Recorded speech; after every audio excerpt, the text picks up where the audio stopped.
कक्षा 8 के 12वें पाठ सुदामा चरित क्या भावार्थ समझेंगे और उसके कठिन शब्दार्थ देखते चलेंगे।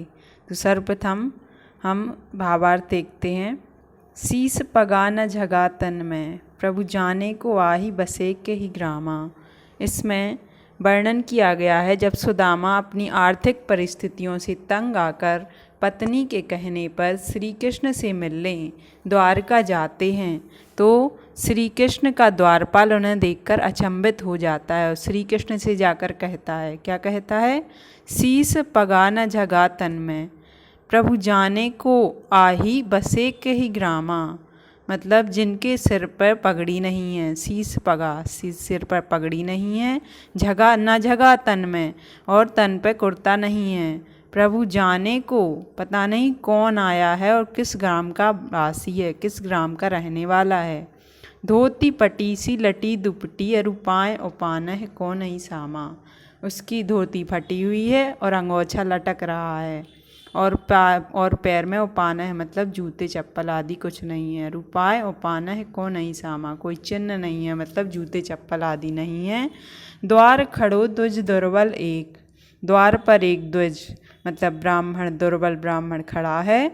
और रहो चक्षु वसुधा अभिरामा, जो पूरी धर्म मतलब आपकी नगरी को, आपकी द्वारका की सुंदरता को आश्चर्यचकित होकर देख रहा है। और पूछत दीन दयाल को धाम, और दीन दयाल को धाम मतलब दीनों पर दया करने वाले ऐसे श्री कृष्ण जी का धाम पता पूछ रहा है। बतावत आपनो नाम सुदामा, और अपना नाम सुदामा बता रहा है ना। इस तरीके से द्वारपाल ने श्री कृष्ण से जाकर वर्णन किया। इसमें ब्रज भाषा का सुंदर प्रयोग है और सवैया छंद का प्रयोग किया गया है। द्विज दुर्बल में अनुप्रास अलंकार आया है। ऐसे ही अब आगे देखेंगे। ऐसे बेहाल विवायन सो, पग कंटक जाल लगे पुनि जोए। इसमें वर्णन किया गया है श्री कृष्ण ने जब सुदामा को देखा तो वे भाव विवल उठे, क्योंकि उनकी ऐसे बेहाल विवायन सो, उनकी हालत अच्छी नहीं थी। विवायन मतलब एड़ियाँ फटी हुई थी। पग कंटक जाल लगे पुनि जोए, पैरों में जाल के समान कांटे लगे हुए थे और जिन्हें वो बार बार पुनि जोए, बार बार देख रहे थे।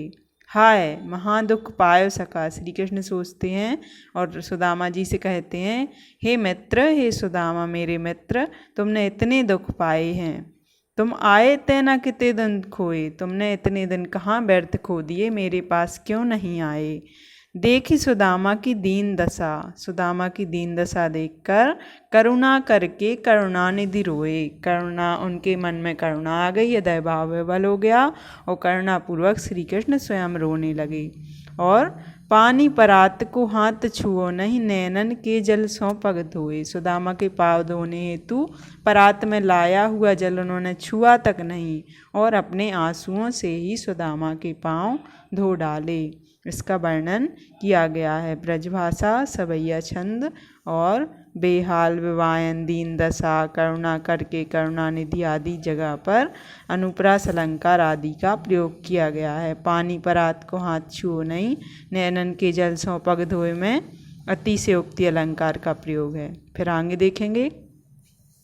कछु भाभी हमको दियो, सो तुम काहे न देत।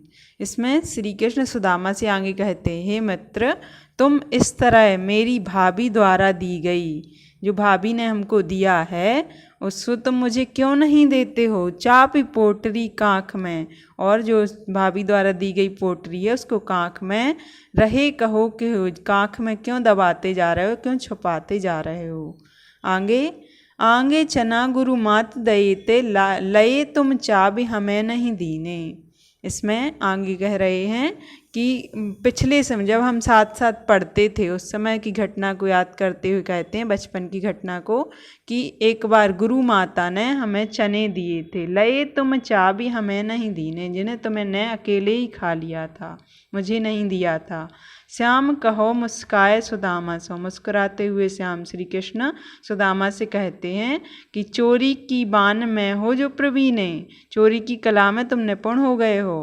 पोटरी काख में चाप रहे तुम, इसी प्रकार तुम भाभी द्वारा दी गई जो पोटरी है उसको चाप मतलब छुपा रहे हो। खोलत नाही सुधारस भी ने, जो कि अमृत रस से भरी हुई है। पाछली बानी अजो न तजो तुम, पिछली बातों को अभी भी तुमने त्यागा नहीं है। तैसे ही भाभी के तंदुल कीने, इसी प्रकार भाभी के तंदुल मतलब भाभी के द्वारा दिए हुए चावलों के साथ कर रहे हो, इसका वर्णन किया गया है। और इसमें कहो के ही तजो तुम अनुप्रास अलंकार सुधारस में रूपक अलंकार आदि अलंकारों का प्रयोग किया गया है। अब आगे बताया गया है, वह पुलकन वह उठी मुलन, वह आदर की बात, वह पटवन गोपाल की कछु न जानी जात। इसमें सुदामा जी अब द्वारिका से विदा हो गए हैं और सुदामा वह सोचते हुए अपने गांव में जा रहे हैं कि कृष्ण ने निश्चय ही उनके साथ मतलब द्वारिका में उनका वह पुलकन वह उठी मिलन मतलब बहुत प्रसन्नता से मिले, उठकर अपने सिंहासन से उठकर मिले, आदर की बात की। वह पटवनी गोपाल की कछु न जानी जात, पर एक ब्राह्मण को उन्हें पटवनी मतलब विदाई के रूप में कुछ नहीं दिया, खाली हाथ भेज दिया है।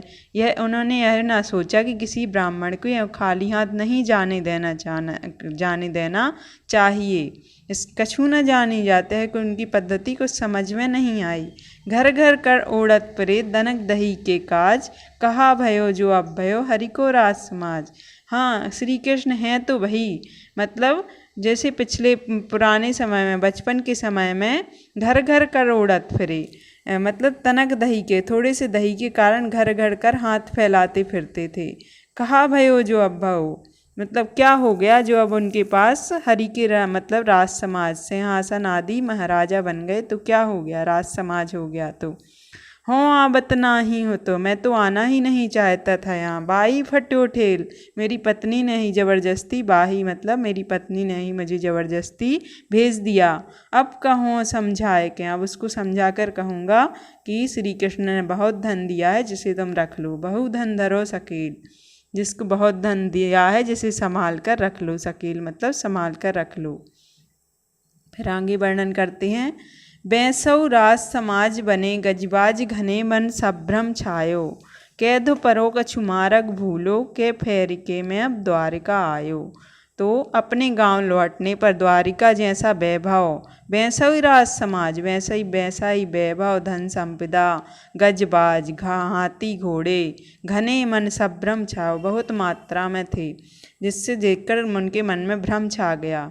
कह दो परो कछु मारग भूलो, क्या तो मैं मारग भूल गया हूँ, क्या मैं लौट के द्वारिका आ गया हूँ, क्या फेरी के मैं द्वारिका आयो, क्या फिर से द्वारिका आ गया हूँ।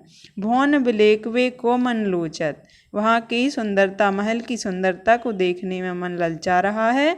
यह सोचते हुए वह सब गांव में छायो, सारे गांव में उनने ढूंढ लिया। क्या ढूंढ लिया, अपनी झोपड़ी ढूंढ रहे हैं। पूछत पांडे फिरे सबसे ही सब सौ, पूछत पांडे, पांडे मतलब ब्राह्मण सबसे पूछते फिर रहे हैं, पर झोपड़ी को कुछ खोज ना पायो, पर अपनी झोपड़ी का कहीं भी नामो निशान नहीं पा रहे हैं, कहीं भी खोज नहीं पाया उनने। क्या वह टूटी सी छानी हती, सुदामा जब गरीबी में जीवन गुजार रहे थे और द्वारिका से लौटने के पश्चात उनकी स्थिति बदल चुकी थी, उसका वर्णन किया गया है कि क्या वह टूटी सी छानी हती, कह कंचन के अब धाम सुहावत। कहाँ पहले एक टूटी सी झोपड़ी होती थी, उसकी जगह आज कंचन मतलब सोने के महल दिखाई दे रहे हैं, सुहावने लग रहे हैं। कै पग में पनहीन हती, कै पैरों में पहनने के लिए चप्पल भी नहीं थी। कह ले गजराज ठाणे महावत, जहीं उनकी सवारी करने के लिए सवारा बन मतलब उनको बिठाने के लिए हाँ सुदामा के द्वार पर आज हाथी लिए महावत खड़ा है। भूमि कठोर पर रात कटे, जहाँ पहले कठोर भूमि पर रात कटती थी, कहे कोमल सेज पर नींद ना आवत, वहीं आज कोमल सैया पर भी उन्हें नींद नहीं आ रही है, मतलब बहुत अत्यधिक सुख भोग हो गए हैं। के जुर तो नहीं खोदो सवा, जहाँ पहले मतलब मोटा अनाज भी नहीं जो उनके लिए जुड़तो मतलब प्राप्त हो पाता था। वहीं प्रभु के प्रताप ते दाख न भावत, वहीं उनको काजू किशमिश आदि, किशमिश को दाख लिखा है कि प्रभु की कृपा से उन्हें दाख मतलब ऐसे सूखे मेवों की कमी नहीं है और वे भी उन्हें अच्छे नहीं लग रहे हैं। इसमें निष्काम भक्ति से ईश्वर कृपा की प्राप्ति के महत्व का वर्णन किया गया है और इस तरीके से नरोत्तम दास जी ने सुदामा चरित नाम से इस तरह से राम श्री कृष्ण और सुदामा के मिलने और श्री कृष्ण पर उनकी कृपा का वर्णन किया गया है और मित्रता की लाज रखी गई है, इसका वर्णन किया गया है। इसका अभ्यास करेंगे।